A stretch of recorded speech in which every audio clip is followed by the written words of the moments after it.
Hi, everyone. I'm Katie Rich. It's the Prestige Junkie podcast. And today, it's just going to be me and Chris Rosen in many different formats. Hi, Chris. Hi.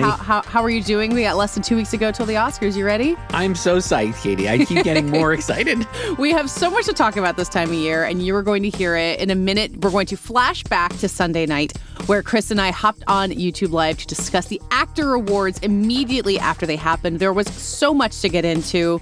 After that, Chris and I are going to dive into all of this year's short nominees. We watched them as usual. I don't think it will help us predict at all who's going to win. So we'll see how that shakes out. And before we get into that, we will look back at the Actor Awards with a little bit of hindsight and see if anything has changed. Lots coming up. Welcome to the show.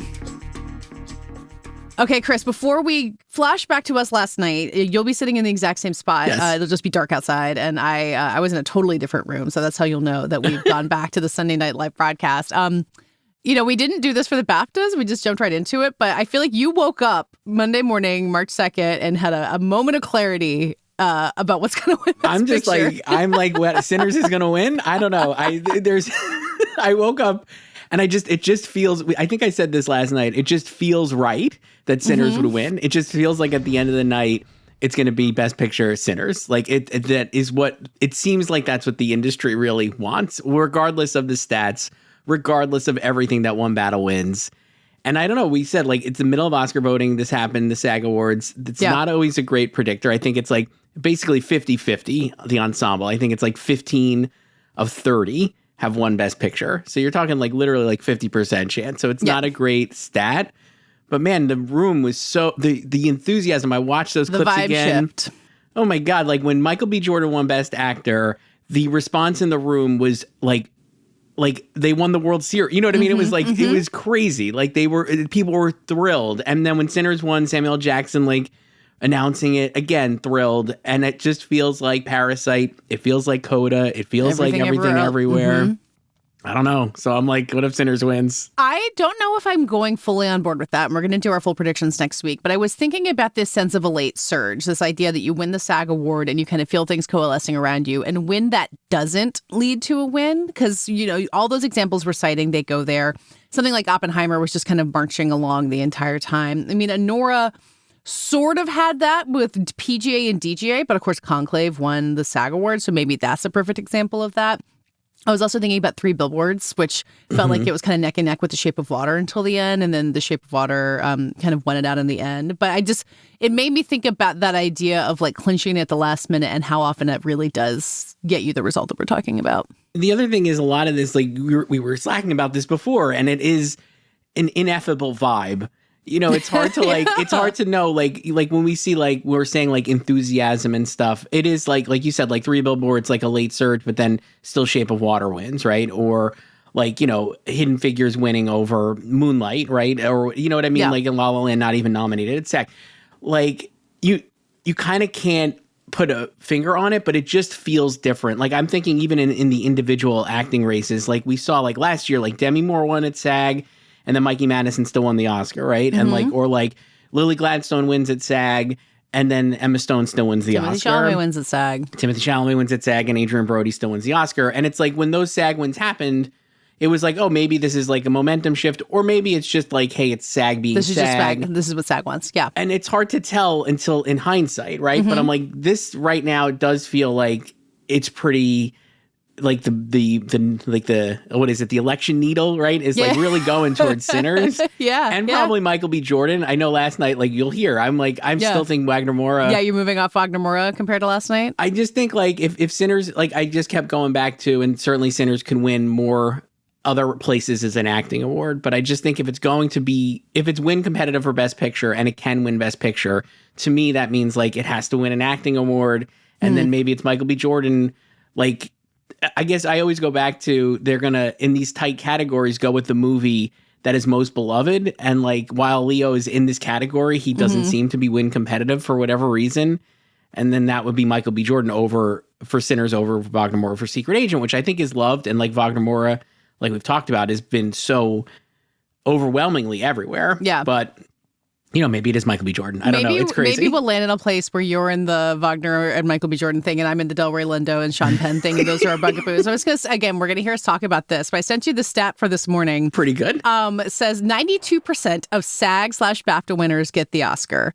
But nobody has ever won the Oscar for Best Supporting Actor based only on winning SAG and BAFTA. So anyone who has done it has won other things, which Sean Penn has not.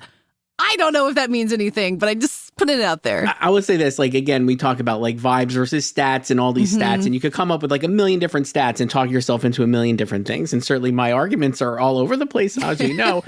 But I would say this year we have so many potential things that could, that one is a great one, right? If Sean Penn is going to do something that's never happened, right? Yeah. He's going to win these two that are kind of an unbeatable combo, but he didn't win anything else. Michael B. Jordan winning just SAG, if he's going to win Best Actor, I think that's never happened, right? You got to win something else. And it's this year is just weird. And so maybe because it's so weird, we have room for something like the Sinners to win, or who knows? And you've said too, and I think we talked about this on the show, or definitely on the live broadcast last night. So much talking, Katie. But no, I was going to say, you said, will the Sinners support kind of trickle down to these craft categories? Yep. Costumes works, Frankenstein has those three kind of craft categories, but maybe Sinners will win those, right? Because there's so much love for Sinners. Who knows? Yeah. One last thing to throw out, that this is another stat sent to me by a mutual friend. Who the last person to win Best Actor without having won SAG or BAFTA was for your Wagner Moura stats? I do know, but you could say who is Sean it? Penn. Yes. That was a flat circle. Pretty crazy. The Mystic River year, I guess. Anyway, there's so much to talk about. We will we're going to flashback, listen to us talk about the Actor Awards, and we'll be back here to talk about shorts. And next week we got to make our final predictions. And boy, am I stressed about it. Same. I'm gonna do it. So we'll come flashback with us this Sunday night, and then we'll meet you back here to talk shorts.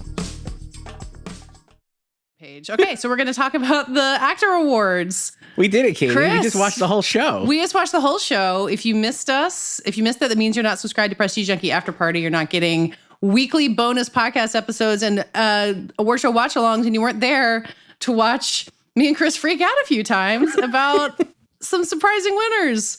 What a joy. It was very cool. It was a good show, I would say. We were just talking about this. Great show. Great job, Netflix, doing a production on that show. Yeah, hang on. I'm going to post this on Blue Sky.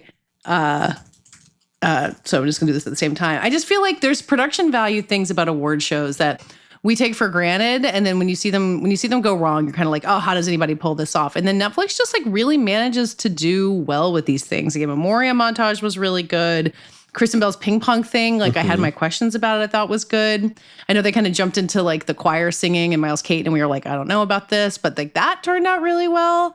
And I guess my one question is the dividing up the TV awards, clumping them all at the beginning of the night. That felt like we waited a long time for that, but then it did a little bit. I don't know. I guess it makes sense to put the TV and then the film together, and they kind of did this sprinkled throughout the show of hey, here's the nominated movie or whatever. But yeah, I don't know. I would have maybe done some of this stuff earlier, but who knows? Whatever. Yeah. It's fine. Let's talk about the winners. We are recording just as the Sinners team accepted the Best Ensemble Award, which both predicted, right? I don't think either of us really wavered from it. Even after One Battle After Another won the PGA award on Saturday night. I kind of think we all thought that Sinners was going to be the one to walk away with it. They had Delroy Lindo give the speech on their behalf. There was no teleprompter, but he made it through anyway. And you know what I noticed was after they wrapped, Kristen Bell stood on stage and was like, it feels electric just standing next to them, which made me think of the thing we talk about all the time, where you get a power of a group of people moving through award season and everyone wants to be around them. And I think that was true of the Sinners cast at the Governor's Awards back in November. And it's really true of them right now. That's a powerful thing at this phase of Oscar voting. So we both not surprised by this, and we see One Battle wins PGA, and it's okay, that's pretty. They have a preferential ballot, and it's gonna just like the Oscars for Best Picture, and it's gonna win Best Picture, and there's no reason why One Battle shouldn't win Best Picture, and yet you watch that today. I'm just I don't think I could, in my heart of hearts, I don't think I could predict that Sinners will win Best Picture. But you said, when you watch this, either. But when you watch this and you see Kristen Bell being The energy in the room is great. And there is like palpable energy around Sinners. It does feel, it's a different. That's exactly what it is. It's a different vibe. Certainly, like, you know, like we saw like I guess you would say like Parasite is like the comp now because like or Everything Everywhere All at Once. Oh, sure, like the surging from behind, yeah, right. Because like 1917 won like all these like, you know, won like PGA and DGA or whatever, right? And it was like, okay, but like Parasite's great and like people love it, and I'm not saying like it's gonna be Parasite, and like I know like people online are like the one battle stands online are like there's no way it's already over, and like then you have like some people being like, oh, Sinners is. Do you think it's only the stands, or is it just the like you know I did the math, I ran the numbers, and this? It's a little of that, a little of the stands. I would say like this, like if it happened, I would not be like, I just watched this and I'm like, man, it feels like this is the movie that people really love. Like they just love this movie. And like, regardless of the stats, I understand like the PGA, like it should have maybe won PGA if it was going to win. We knew it was going to win SAG. SAG's not a great predictor for best picture. It's ensemble prize at the very least. Yes. Yeah, all that that's said, true. like, man, they love this movie. People love that movie. I know. Okay, but you say this, and we talked about this during the live stream. I'm going to keep badgering you about it. To me, I think that makes Michael B. Jordan about as powerful as anyone could be. Like I think the numbers for One Battle add up. Like I don't think it's a 1917. I think it has the strength to go all the way. But in this Best Actor race that we thought was all said and done, clearly isn't. Why wouldn't that enthusiasm move over toward Michael B. Jordan above everybody else? Because I think there's more enthusiasm for Wagner Moura. I just think that Michael B. Jordan is not a host unto him. Like Wagner Moura is like the enthusiasm pick to me, and he hasn't really had a face him except for the Golden Globes. He is kind of a one-man version of that Sinners enthusiasm we were talking about, where in every room everyone wants to talk to him and be around him, but the thing we were talking about on the live stream, and he wouldn't be a solo winner because we think Secret Agent is winning international. And that was the thing you were bringing up against Timothée Chalamet. Like when you're Michael B. Jordan, you have the 16 nominations, like Sinners engine behind you. I mean, we need to go do the math and think of how many awards we think it's going to win at this point. Like that's a humongous boost. I mean, if he wins Best Actor earlier in the show, I would say then it's definitely winning Best Picture. I guess that would be like a tell. Like if Michael B. Jordan wins Best Actor, I think it would win Best Picture. Given out like 2 before Best Picture. Like that's just because I just feel like for him to win, it would have to win Best Picture. And I guess that's possible. And maybe he will, and maybe it'll win Best Picture, and that'll be like a crazy surprise. I feel like Leo, I'm ready to count out because he didn't win BAFTA, and he probably should have, and he didn't win tonight. And if he was going to win, he probably should have won one of these. I think that's probably over. And yeah. Ethan Hawke happy to be there, and Timothée Chalamet also now happy to be there. And then now you're left with Wagner Moura, who beat Michael B. Jordan head to head at the Golden Globes, which don't matter and all whatever. And now here, so you have Michael B. Jordan versus Wagner Moura. I mean, I still think I would go Wagner Moura because of the international thing, though. As we saw, like he wasn't even nominated at BAFTA, so I know, or SAG. Or SAG. So and here we are talking about him. You should repeat the thing you said during our live stream about Best Actor and Best Picture lining up, like the track record for that. So I just went back over the last like 15 years since 2011, and Best Picture, winning Best Picture, but losing Best Actor, right? So like, your movie wins, but you lose. So it was Chiwetel Ejiofor in 2014, and he lost to Matthew McConaughey for Dallas Buyers Club. Michael Keaton in 2015. One for Birdman, won Best Picture, right? And then he lost to Eddie Redmayne. In a kind of a crazy, like, I think I was saying that right, Redmayne was winning all season, but it did feel like into the last minute that Keaton could get it. Actually, no. Did Birdman not win Best Picture? Was that Spotlight year? That was Spotlight year, right? No, Birdman won Best Picture. Birdman won the year before. You really? Jesus Christ! Because it was 12 Years a Slave, then Birdman, then Spotlight. So Michael B. And then it was Viggo Mortensen in 2019 for Green Book, which won Best Picture, never going to win, and lost to Rami Malek for Bohemian Rhapsody. So all those all those performances have like the same kind of like, I mean, they're kind of hammy and they're like, you know, biopic roles. So you could see why they lost. Yes. Well, why they won, I guess, versus like, you know, even though 2 of these are like, I mean, Chiwetel Ejiofor and Viggo Mortensen are playing real people, but not real people in the way the Academy likes seeing real people. Well, I mean, I think the question of like, how much is Marty Supreme liked is the one that we just kind of keep going back and forth on. Like, it seemed really popular. Yeah. But it has 11 Oscar nominations. So like, it is like it's such an odd middle ground that movie is in. It just is playing like a Scorsese movie. And so now really it's Michael B. Jordan versus Wagner Moura. And I guess you could say like, is Michael B. Jordan going to win? He won SAG. Like, that's great. He probably could have won. Then now you could even map out like where was he in BAFTA? Like this is a funny thing. Like the Robert R. Mayo one, right? For I Swear, Michael B. Jordan was nominated. Do we think Michael B. Jordan finished second at BAFTA? If you think he finished second at BAFTA, then maybe he is actually going to win Best Actor. Yeah. Who do you think finished second at BAFTA? Leo? I don't know. Maybe Michael B. Jordan now, right? Like or Ethan Hawke. I thought maybe Ethan Hawke, but maybe not.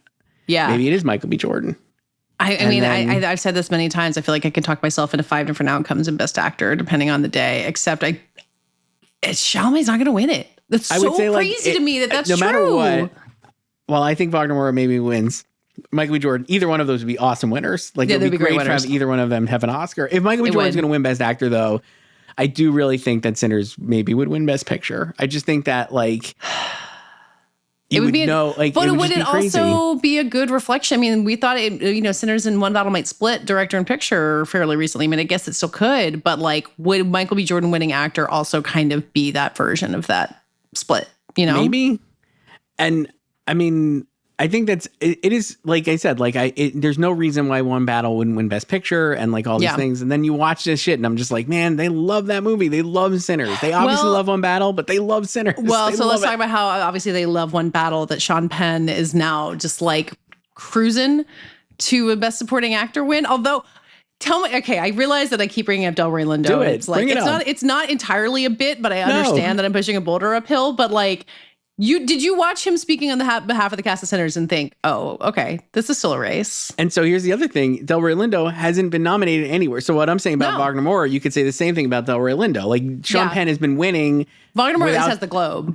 Right. But you know what I mean? I'm saying like Sean Penn has been winning without having to face Delroy Lindo. And if you put Delroy Lindo in the same field as Sean Penn and Stellan Skarsgård, where they're all three industry veterans who have worked with a lot of people, where does the narrative then swing? And is it going to be Sean Penn again on paper? And every like available data point now is saying like Sean Penn, right? Because he won SAG, he won BAFTA. Like in a normal year, you would just say like that's it. There's no reason to put more thought into this at all. Yeah, and I still probably think that. But again, like Delroy Lindo, he hasn't had to face Delroy Lindo. If they do love Sinners so much, and Sinners is so strong right now. I mean, I don't know, and it's happening like we said. Like all this is happening during voting. And Sean Penn's not giving speeches. And again, I don't think the speeches totally matter, but like, you know. No, it's like Sean Penn winning is like it's the villain role. It's the Best Picture front runner. It's the veteran who they like. Like, I think you can look at your Best Supporting Actor ballot and say like, who did give the best performance? Like, Sean Penn's a perfectly reasonable response to that. He's great in that movie and in a movie that people clearly love.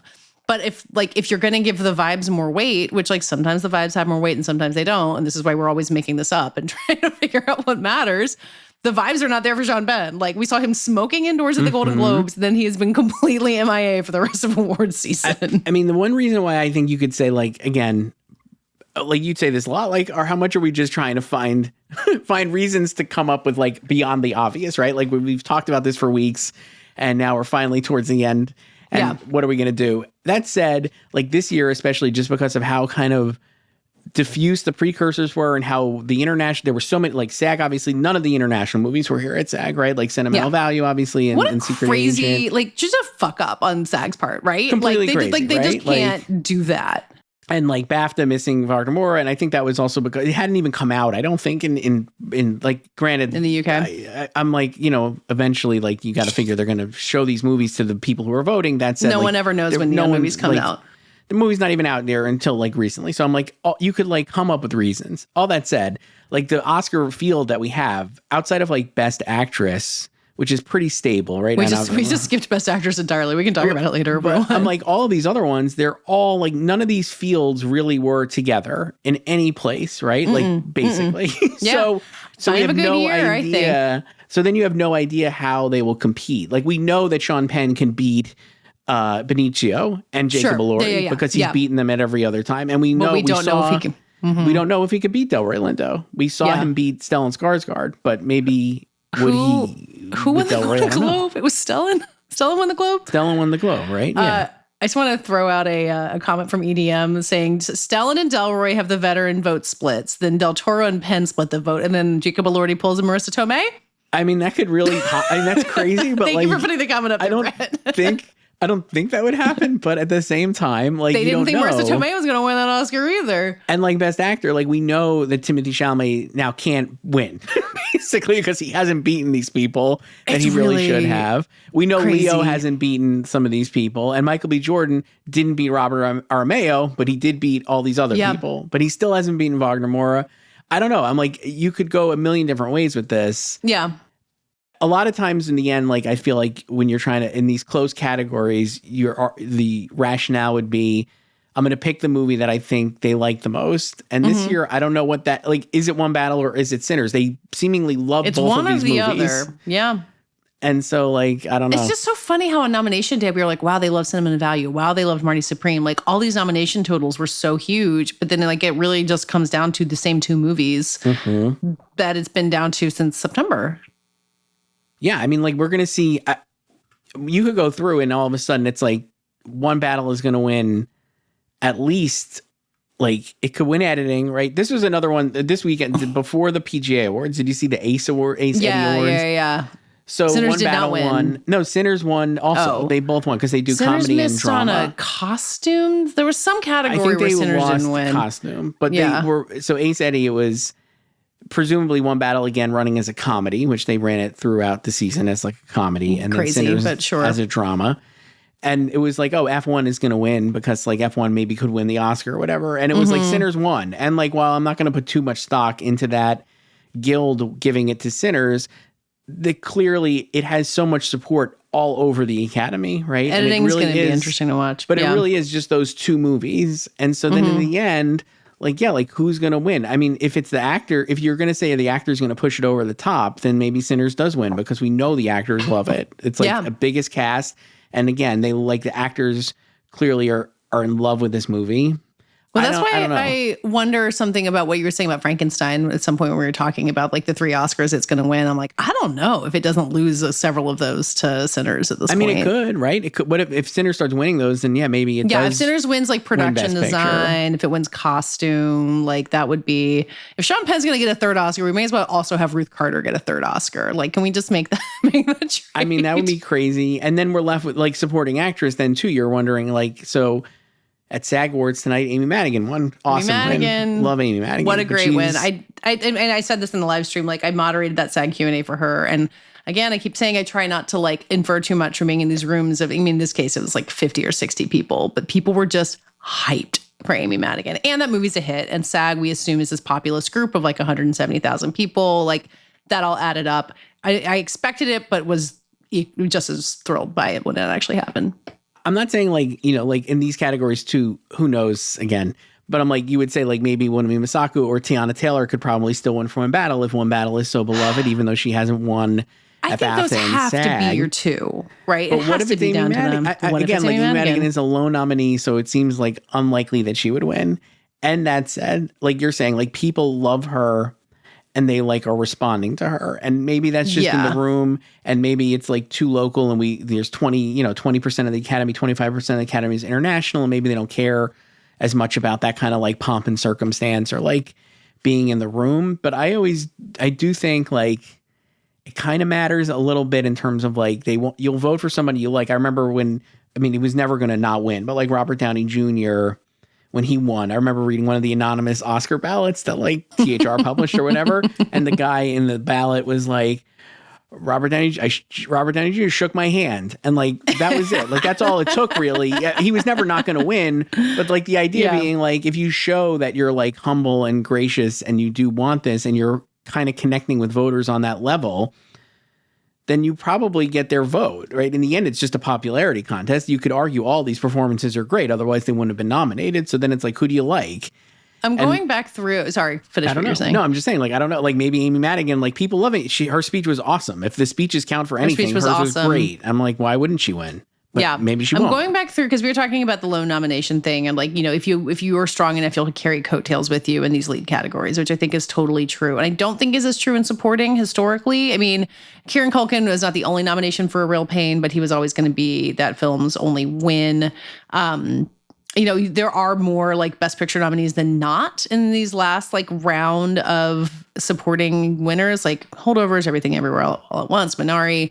But like Allison Janney for I, Tonya is an interesting example here. I mean, Regina King for If Beale Street Could Talk, which like famously didn't get in for Best Picture. I just think in supporting, there is more room to kind of be in there as the, you know, the card carrier for your film. Again, especially when it's a hit like Weapons, but also genre, which is tough with the Oscars still. It is, and it would be like kind of wild if she won. But again, like if Sean, like you could say the same thing we're saying about Sean Penn, where these categories like a big villain and like a kind of scene chewing kind of thing, and that's Amy Madigan in Weapons for sure, right? Like she's like just like a classic villain. It would be like it would basically be like Heath Ledger winning for Dark Knight, kind of that kind of thing, where it's like obviously, yeah. I mean that was such a different kind of thing, but scenario. You know what I mean, like in terms of like playing that kind of villainy character. Yeah, man, I don't know. I when we always felt like it would be great. We watching her through the season, it was like, oh, it would be really cool if she got nominated, because it felt like maybe she wouldn't. And then it was like, oh, she got nominated. And then it was like, oh, it would be really cool if maybe she could win. And then she won a BAFTA, and it's like, oh shit, is she actually going to win? Yeah. And now it's like, okay, maybe not, but maybe she is, and who knows? But I don't know that SAG means she won't win. Like it feels just to me like a really tight three-way race.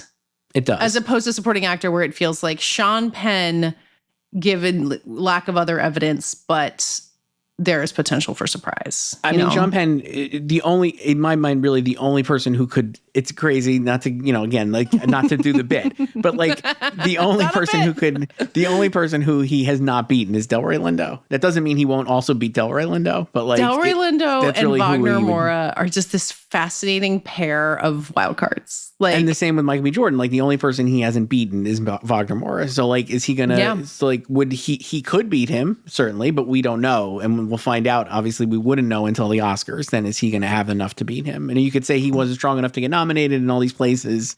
Also, sure. There's just, I mean, nothing else is going to happen between now and the Oscars. Like voting ends on Tuesday. Campaigning is pretty much done. So we're just going to have to sit and wait. But like having this high note where Sinners is right now is such a strong position to be in. I think I just think you could tell, like a lot of times SAG is a bad, like traditionally, like you would say SAG is like not a great predictor, right? Because it's like the ensemble prize, you have like Wicked, Black Panther, Wicked, Hidden Figures, like all these big populist movies that are great movies and like really great wins. And then they're not going to obviously win Best Picture. And this year, I'm like, this does feel more to me like Parasite. It does feel more to me like Coda, which obviously also won PGA and was much stronger. But like, it does have that vibe to me where it's like Everything Everywhere, or Oppenheimer, Everything Everywhere, Oppenheimer, Parasite. But you could tell, like all of those movies, when they won in the room, you were just like, oh man, they love this movie is beloved. And like, I'm not saying One Battle is not beloved. It clearly is. It's won so many different things. Like it's obviously like the most, like again. But I'm just like, this year maybe having Sinners there as a number 2 that's much stronger than like Conclave or whatever. It's some like, you know, on well, it won last year, right? It won like the ensemble. If you had sat me down and asked me to tell you what won ensemble last year, I could not have given you Conclave. So I'm like, you know, it's much strong. It's a much stronger movie. And you could tell the industry really loves it. And like, you know, people like, we talked about this after the nominations. Like I love, like One Battle is, it's not Power of the Dog. It is beloved also, and it's entertaining. It's not 1917. It's way more entertaining than those movies, and it's not an ideal comp.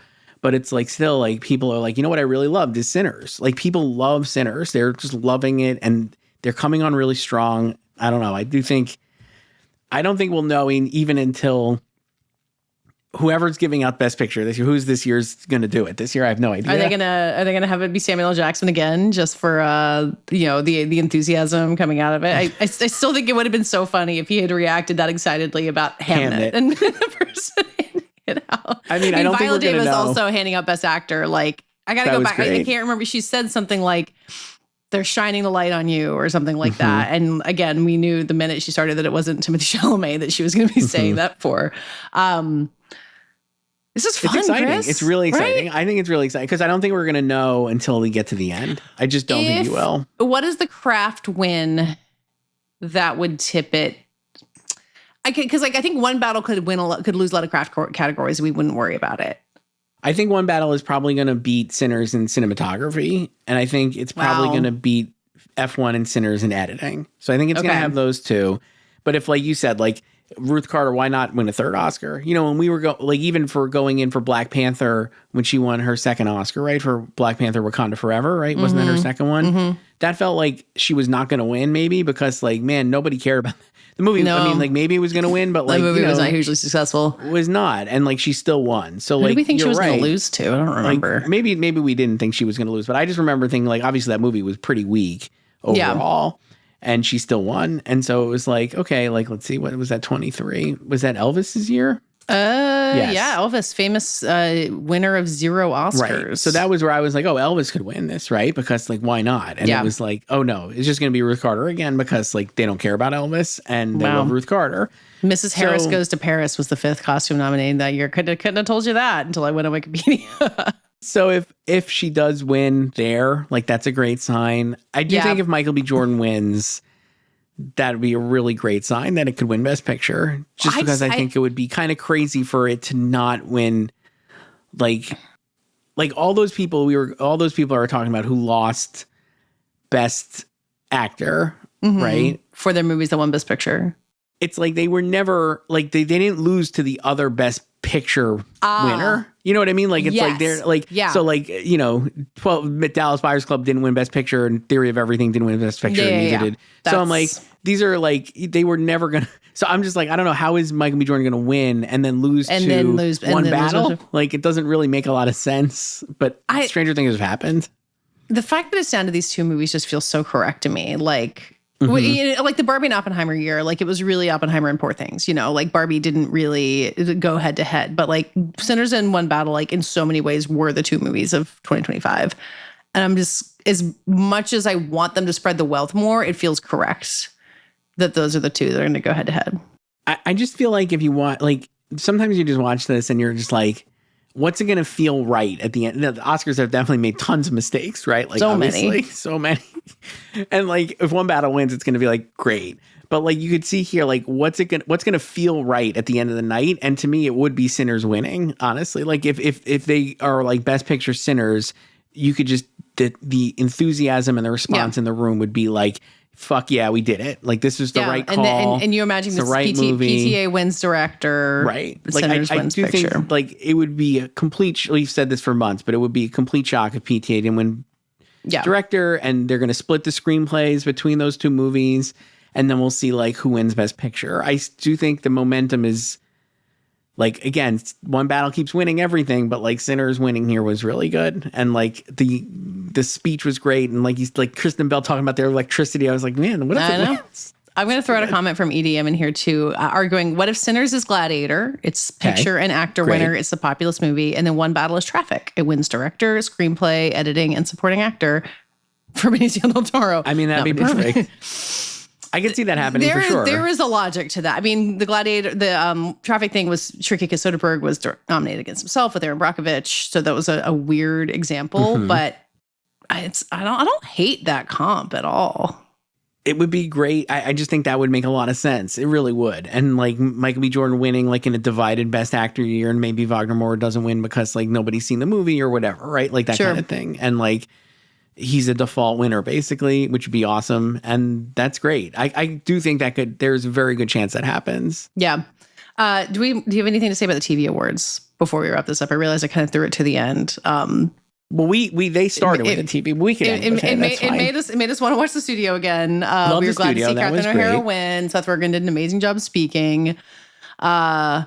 I was interesting. The biggest upset was Kerry Russell winning probably over Ray Seahorn for Pluribus. Yeah, that was cool. And like really her first ever like proper win since winning a Golden Globe for Felicity in 1999. So that rocks. All the people from the pit looking great.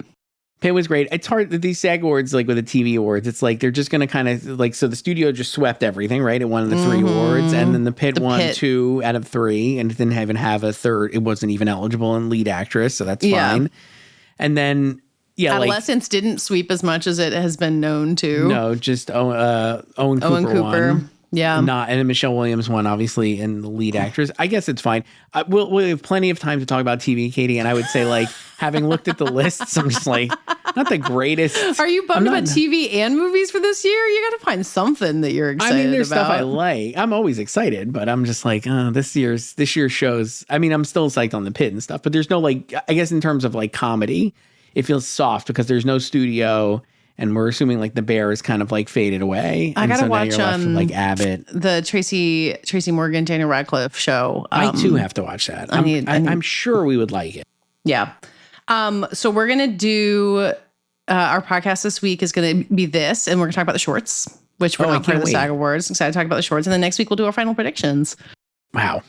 I know. I try not to take it too seriously because, we're all just guessing. I don't ever do well in Oscar pools. Have you ever won an Oscar pool? I don't think I've ever won an Oscar pool because the shorts I find impossible to pick. Yeah, they're awful. And then like I'll probably do like some stupid thing where I'll try to talk myself into something and then make the wrong choice. You'll overthink it. Like, and we talk about this is like you win your Oscar pool by zagging when everyone else is zigging on something. And so then you get in your head and you do it in the wrong place, Like, correct. Like, do I put Wagner Moura on my ballot so that I can be the one who's smart? But this year it feels like there's very strong possibility you could get like all three of the four acting cat. Like we've gone into like most of these. You're like, oh, we're gonna clear it. These are easy. We're gonna get like 3 of the 4 or 4 of the 4. Yeah, right? and you get a lot of points for those. And now it's going to be like, oh, well, I don't know what's happening supporting actress. Supporting actor, I'm assuming is Sean Penn, but we don't know. An actor could be like Michael B. Jordan or Wagner Moura, I think, or whatever. And like, who knows? And like, you get them all wrong. So I don't know. Well, everyone, please join us for all of those things in the future. And thank you to everyone who watched the SAG Awards with us. It was the actor awards, excuse me. It was a great time.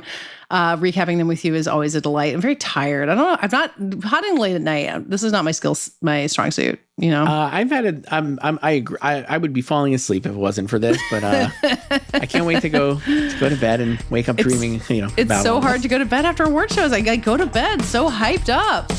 Just scrolling Not Twitter. You? I just scroll Twitter all the time until I fall asleep. It's great. It's great use of my time. Great for mental health. All right. Well, thank you everyone for watching along with us and for tuning in. Catch us on the podcast later this week, talking more stuff, and we will see you later.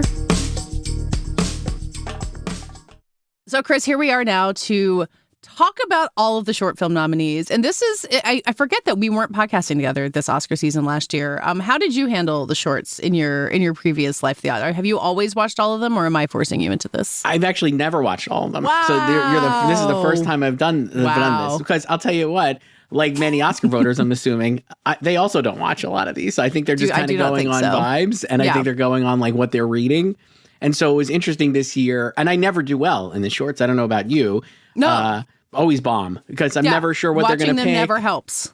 Because it doesn't really help, or maybe watching them or not watching. No, it doesn't help. It's a very difficult category, I think, to predict, because I think when we talk about like the Oscars and like we've just talked about, you have a lot of stats and historical context that you could put into it, and the shorts are just kind of every year resetting at 0. Yeah. And while there's people maybe behind the shorts who have been nominated before or there worked are on some shorts, legacy runs in the short films. It still does feel like it is kind of always back at 0, and like who knows who's voting on these and who's watching these, and so it is very challenging. So, but I'm glad I watched them this year. I'm very happy. I really love watching them. There is just something about getting into all these movies that you don't know anything about. Like you hit play on something and you're like, I don't know what animation style this is going to be. I don't know what language it's going to be in. I don't know anything about these filmmakers. Like there's no preconceived narratives for almost any of them. Like a couple of them that we'll talk about, I think maybe especially in docs, seem to have, some bigger names in there. But it always feels like this reminder of like what movies can do, like how different things can look, like what different topics you can tackle, like different storytelling formats. I interviewed some of the short filmmakers for the newsletter this week, and just, about the idea that you have 17 minutes and you can just like carve it diamond hard and like really obsess over everything. And I think some of the best in these categories really show that there's a perfection you can get at with these you can't get in other places. I really enjoyed watching them too, because like you said, like there's a discovery aspect to it and just being surprised. And like a lot of these this year, and again, who knows, but I was like watching them like, man, I would definitely love to see like the next, like a feature, or like see some of these people expand on not just these shorts, but just beyond like these shorts, and like what can we do? Yeah. What can they do future in the industry? And especially as we talk about like where are like the new directors coming from and new filmmakers, and this is really cool. So I'm pro shorts, and I'm pro shorts being on the show. That's So which category do you want to start with of the ones that you watch? You pick. I pick. Okay, how about we start with live action, because I think that one's pretty interesting. It is really interesting. It's got, as far as I can tell, two kind of like big heavyweights in this, which are also the ones I talked to for the newsletter, because Netflix has The Singers, and then Two People Exchanging Saliva. It's on The New Yorker. I don't think it has, I guess The New Yorker is a distributor of it. It's not like, picked up by a streamer or anything like that, but those two seem to be extremely visible. Although I think almost all of them you can just Google and watch at this point. Yeah, but those are definitely the two big ones, and you could watch like Two People Exchanging Saliva is on YouTube right now. You can watch it through New Yorker, and I get like those are the two. I would agree that those seem like the two that will be the most likely to win. Yeah. And I guess we could talk about this just broadly, and we've kind of talked about this a little bit, but like how many people vote for the shorts, and then especially this year having to go through an honor system of saying you watched all the shorts, how many people will vote? Because we've seen in the past, like having a name either in the short or maybe just behind the short helps you. Like Riz Ahmed, I'm not saying like he wouldn't have won that movie, maybe short film maybe would have won without Riz Ahmed, but knowing that Riz Ahmed was going to win an Oscar, I'm sure it was like a push. Wes Anderson winning for Wes Henry Anderson, Sugar. certainly right. Kobe Bryant, right? Like won an Oscar for like his Dear Basketball short. Sure. Probably helped that Kobe Bryant was going to win an Oscar, right? Yeah. So it's like who are voting, and like I'll be curious to see, and then who's actually watching these, and then what would they think? It's hard to figure out. I mean, tell me if I'm forgetting something. You have Miriam Margolyes and Stephen Fry, and Miriam Margolyes is really great and a friend of Dorothy, which is this very sweet, kind of simple movie, like an intergenerational friendship, and they're bonding over like literature and stuff like that. She was at the nominees luncheon, which was really nice to see. But other than that, there's not really names in any of these. Sam A. Davis, who's the director of The Singers, is like pretty well connected in the shorts world. Like he was nominated as a co-director for Nine and WIPO. So you've got people who pay attention to that who are going to know who he is. But I don't know if that translates to a win. It's kind of, again, when you're guessing, like, is it only a couple hundred people who are voting in this? Like maybe it's only the people who are the most motivated, who know these people, who are going to go click through and vote. And then you also get like, who's going to be like connected to the short, like we were saying, like, so like I saw like Julianne Moore's doing a lot for Two People Exchanging Saliva. And Vicky Krieps is like the narrator on that one, right? Yeah. So I'm like, maybe that helps. Who knows? Yeah. I mean, the thing that, like, the one trend I can see in having watched all of these, I mean, God, I think I'm at like 10 years of watching all of the shorts. What a time. Is that a big concept really helps you in the live action short category. Last year, I Am Not a Robot, which I just like this really funny idea of like she fails the CAPTCHA test and then things kind of devolve from there. I didn't think it was the best of the shorts, but it is the one that took off. And so it's not even just being topical. Like The Butcher Stain, I think, is maybe the most topical of all of these, is, kind of digging into the Israel-Gaza conflict. We'll talk about that more in the doc shorts. But I think Two People Exchanging Saliva has got this hook. It's got this dystopian world. It's filmed in this gorgeous department store. It's got a great title. Like that, if there is any trend to get from the shorts winners over the last year, I think it gives that film an edge. I would agree. That would be my pick as well. I think it's also, I don't know if this helps or hurts, but it's definitely the longest one of these. I think it's like 36 minutes. Yeah.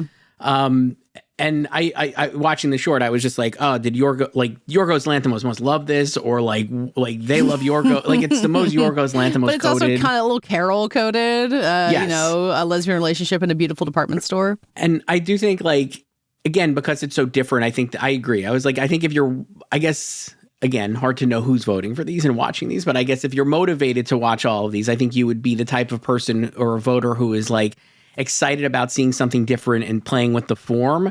And not that The Singers is a problem, because it's pretty traditional or conventional in its own right. It's shot beautifully. It looks gorgeous. Like I think it's shot on like 16 millimeter film or whatever, right? Yeah. It's so cool. But like, yeah, Two People Exchange Saliva is like, oh, we're just completely building a totally different world here, and visually kind of creating a different, like using that like visual language to tell the story too. I don't know. I think it's like, of these, I don't know if I would even call it my favorite, but I do think it would. I don't know what my favorite would be. I was just going to ask you. We didn't talk about Jane Austen's period drama, which is very silly and has a bunch of like silly names. This is about like like menstruation periods. I thought it was funny. It's like 12 minutes long. I didn't love that one, but I know you and multiple people like really like that one, and I don't think it's going to win. No. But you never know. I mean, like it is. That one's also on YouTube. It's very accessible. Like pretty fun, right? And like people liked it, and maybe like we talk about this a lot in terms of other categories. Like people vote for what they like and like love, and maybe they love that, and that could win too. I mean, I thought all of these are actually pretty solid. I don't remember the actor's name in Butcher Stain, but there's the lead actor. I thought he was awesome. Yeah, he is great. And I was like, wow, I'd love to see this guy in something else. You know, like the movies, the short is, I didn't dislike it or like, it's fine. I thought it was okay. I thought it was okay. But like that guy's really good. And like Friend of Dorothy felt like very, like you said, very traditional and like straightforward, but like sweet and good. Yeah. And like Miriam Margolyes is great. Yeah, it's good to see her kind of getting that kind of role. But I think we agree that it's probably two people exchanging saliva is going to win this. So, but again, I've been so wrong on this so many times. Like here I am pivoting from not calling I Am Not a Robot last year. And I guess the year before that, it was Henry Sugar. That one was kind of easy to predict. Like I probably didn't predict An Irish Goodbye, which won this category in 2022. Because that year there was an Alfonso Cuarón produced live action that short. goes against what we were just saying in terms of like, if it's like a famous person, they'll have them win. But no, like Pupil did not win, right? With Alfonso Cuarón. Pupil, that was such a great movie. Okay, so we'll pick two people exchanging saliva there. Let's do documentary short next. Okay. And this is where I admit there's one that I have not seen. My link expired before I could get to Perfectly Estrangedness, the donkey one. And this is after I watched the other 4 documentary nominees, which are devastating. All of them. Yes. They're all about different things, each heartbreaking in a different way. And I really could have used those donkeys. I didn't get to see it. So start by telling me about Perfectly Estrangedness, Chris. So Perfectly Estrangedness is, about like 3 donkeys, right? Discover, like, it's about, let's see, I'll read the summary. They like go to space or something? Here's the Cannes summary. Was in a dazzling incandescence of an unknown desert, 3 donkeys discover an abandoned astronomical observatory and the universe. Great. A sensory cinematic exploration of what a story can be. This is like we said, like this is, of all these documentaries, which are incredibly heavy, right? This is the only one that's not, right? It's just like, it is a strange film. There's no like human connection, I think, right? It's just like you have the donkeys are like really the forefront of the narrative. Great. And yeah, they're like kind of like exactly that. It's like they're like you're looking at their POV and stuff. I found it like pretty solid. And like, again, it's a completely different vibe than these other 4 nominees. Yeah. And we described it as an apple in a bag of oranges. Yes. And I'm like, maybe that could help it win, especially if you look at the history of this category recently, where typically, like you said, like these these documentary shorts, are very serious subject matters, I would say, right? Like, like this year, like you said, like all of these are like really devastating movies, like in different ways. Last year you had stuff like I Am Ready, Warden, right, was another one. Oh, and I think that one was so sad. Jesus. Death by Numbers, which is another school shooting one, right, about Parkland shooting, I think. Yeah. So, like, all of these movies. Incident, which is incredible, which basically is like a precursor to The Perfect Neighbor in some ways. But then the one that won is a really sweet, Only nostalgic Girl in Orchestra, right? About this woman's aunt, which I really liked. Perfectly Estranged is still strange. You know what I mean? Like, it's not like it's not as straight, but like Animals, like I think, what was the elephant one? Elephant Whisper. That one. So it's not like as straightforward as that to me, but it is different from these other ones. I don't think it'll win, but I don't think it's like, if it did win, I guess we would say like, they like of all these very serious, heavy, dramatic movies. This is the one shorts, that they could like. This is the one that was different, and people like that. Yeah, I mean, the other 4, school shootings, war photography, dead children in Gaza, and abortion clinics. Which one bummed you out the most? I mean, all the empty rooms I thought is just devastating. It really is upsetting. And I do think, again, this is like who's voting in this category. I think like I always go back to like Bong Joon-ho saying it's a local event, right? Like the Oscars are local. It's a lot less local than it used to be. It's a lot less local than it used to be, but it's still like kind of local. And in that regard, like obviously not that we're ranking traumatic, horrible world headlines, but I would say like in America, like obviously school shootings and dead kids in school shootings is very not uniquely American, but clearly like something that like is very speaks, I think, happens to more this here country. than anywhere else. That said, Children No More, I think, is also devastating and like could easily prevail here as well. And I just can't figure out. All the Empty Rooms has the Netflix backing, and I think Children No More is not currently distributed. Not that I don't think matters. so. Arn with Only a Camera and Devil is Busy are HBO also, Yes. so that it's also very visible. I just feel like it's one of those two. Maybe it's all the Empty Rooms, but like, yeah, they're all upset. I don't know. They were all just incredibly upsetting. Yeah, Children No More has someone backing it. I'm not going into my well, inbox. Sheila Nevins, I think, is right. from who's Sheila obviously Nevins, a who's major. been involved in the doc world for basically forever. Oh yeah, she's a producer on it. I mean, it also kind of hits at this interesting thing about Israel and Gaza, which I think a lot of Hollywood people might find themselves on the same side of, where you identify with Israel. It's about Israeli people who are basically protesting Gaza by focusing on the children who have died there. So I think a lot of people would relate to that. Honestly, like looking at a lot of the people who were doing these protests, I was like, oh, I know these kinds of people. Like they look very familiar to me, even though they're not Americans. So I think there could be a power to that one. I mean, the best one, I think, is The Devil is Busy. Yes. I really was blown away. And so this is co-directed by Geeta Ganbir, who is also the director of The Perfect Neighbor. Kind of incredible. She's nominated for 2 different films, could definitely win. And then Crystalline Hampton is her co-director, who I met her at the nominees luncheon, and then she came to our screening of Zootopia 2 the next day. Oh, so nice. Hey, that look was at that. fun. And she was like, I got to go home to Atlanta. I was like, me too. I got to get out of here. So it's set in this Atlanta abortion clinic and basically follows various people who work there. I guess it does interview the doctors at some point, but it's just about the people who answer the phones and the security guard it starts and closes with, and just about these people doing this really hard, really thankless work and not ever getting any attention for it and just kind of meeting them as actual human beings. I thought it was so moving and just so careful and kind of exactly what you can do with documentary when you get access like this. I don't know if that means it's going to win, but I think it's the best one for sure. I mean, again, like we're talking about like who's voting on this, and like maybe that's enough to. I don't know. I thought they were all really strong. Like this is another strong category. Yeah, and I'm I just would like, agree. Yeah, I don't know. And the other one we didn't talk. Armed with Only a Camera is about the life and death of Brent Renaud, who obviously died in Ukraine, right? War photographer. Died yes, and his brother, who was a war photographer with him, helped make the film, which is also devastating. I've said like. With having 2 sons, I was like, yeah, what if they grew up to be filmmakers like the Coens? That would be great. And then I see this, like, not like that. Don't go team up and go to war zones together, please.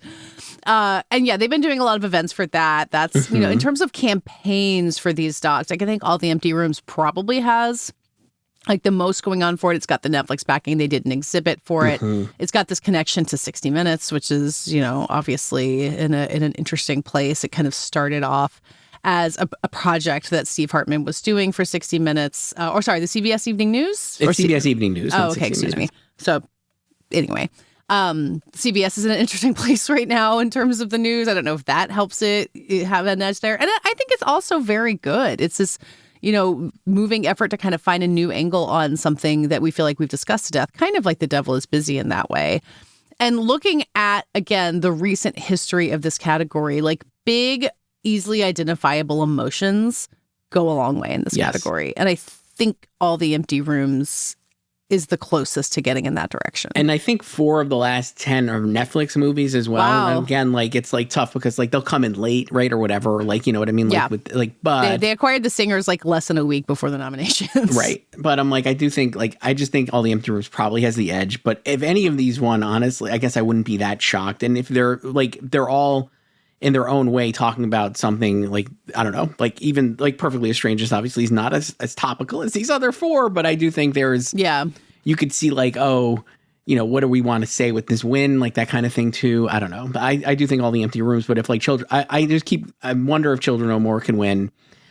Or Devil is Busy obviously is really great, like you said. So yeah, I mean the Perfectly Strange just makes me think to really go back. There's this the winner in 2017 was called Heaven is a Traffic Jam on a 405, which is just about like a documentary interviewing an artist that includes like artwork along with it.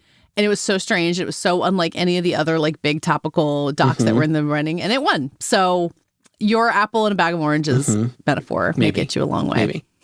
All right, animated. I love the animated shorts. I love it, especially when they're weird, but not like so disturbing that you like wonder what you're doing here. And I thought this was, as often happens, like such a fascinating combination of animation formats. Like you've got Butterfly, which is like hand painted and underwater and gorgeous.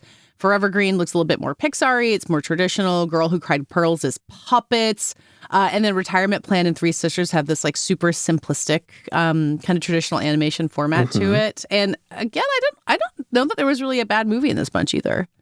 I agree. I don't think any of these were bad at all. And I don't have any idea what will win, I would say. So that was like my biggest issue with this one, where I'm just like, you look at recent history, it's so like last year was In the Shadow of the Cypress, which that would not have been my pick. Last year's nominees were weird. And then it was War's Over, the John and Yoko one, right? That was about like, and then before that, The Boy, the Mole, the Fox, and the Horse, which was an Apple push that they really, really hammered. Oh, I have a book. They sent me a book of that. I remember, like, when we were covering this a Little Gold Men, at a certain point, we all had to look at each other being like, I hate the tone of this movie. It's making me angry. And it's, like, trying to be so sweet. That was a tough one. And then it was The Windshield Wiper. So it's like, I have no idea. I mean, like, my personal taste, I thought Retirement Plan was, like, incredibly excellent. It was very moving. Domhnall Gleeson does the narration. It's short. It's 7 minutes. Yeah. And it is just like, I thought, a beautiful film and like a really great message about like just life. And it just is like the way the story is told. The animation is fine. It kind of looked like I don't know, like a New Yorker cartoon, honestly, right? Yeah, it's but not, but like, its simplicity is very powerful, right? You've got this character who you're, hearing in Domhnall Gleeson's narration, and it's just like a bunch of basic shapes, but you feel such an attachment to him all the same. And kind of like the idea that like all the things you would do if you had time, and like the idea, I just found that like, I just think it's really moving. Yeah. From a technical standpoint, I thought The Girl Who Cried Pearls is obviously like pretty crazy, and like really like impressive. you said, like using those kind of puppets or animation or stop motion is really incredible. Butterfly is pretty moving, I guess, right? Like that's the one about the swimmer, right? Yeah, and it's based on a real Olympian who was an Olympian for France and was Jewish and went to Auschwitz, and it's got all these flashbacks to his life, and it's and again just like so gorgeously done. Like it's amazing to me what people can do with animation techniques. And then the other two are Forever Green, which I liked, which is, like you said, it's basic Pixar. It's very easy to imagine this is like a DreamWorks movie or like, that kind of thing, where it's just like, and I don't know if it has enough depth or like emotions to it, but I was moved by this movie about like a bear. It's kind of like an environmentalist message / like Maha message, I guess, or right? Would you say? Like don't eat junk food. So like, it's not about maybe that'll speak to some people in Hollywood. I don't know. And then the other. And then The Three Sisters, which I that was my least favorite, but I didn't dislike it, but it was definitely my least favorite. I like that one fine. It's like, again, the simplicity of the animation I liked of these, sisters who live on this island, and the music that goes with it I think is fun, but like it's just about them fighting over a man, which is very like, okay, like that's what you wanted to do with all of this effort. So I had I think that one I would knock out of the running. I'm totally with you that Retirement Plan I think is just like the perfect gem in this mix, and like that could help it here. The Forever Greens, something that's like big and accessible like that hasn't won in quite a long time. So I do wonder if that would make one of these like trickier movies give it a better shot. In the Shadow of the Cypress, I did not expect to be the winner last year.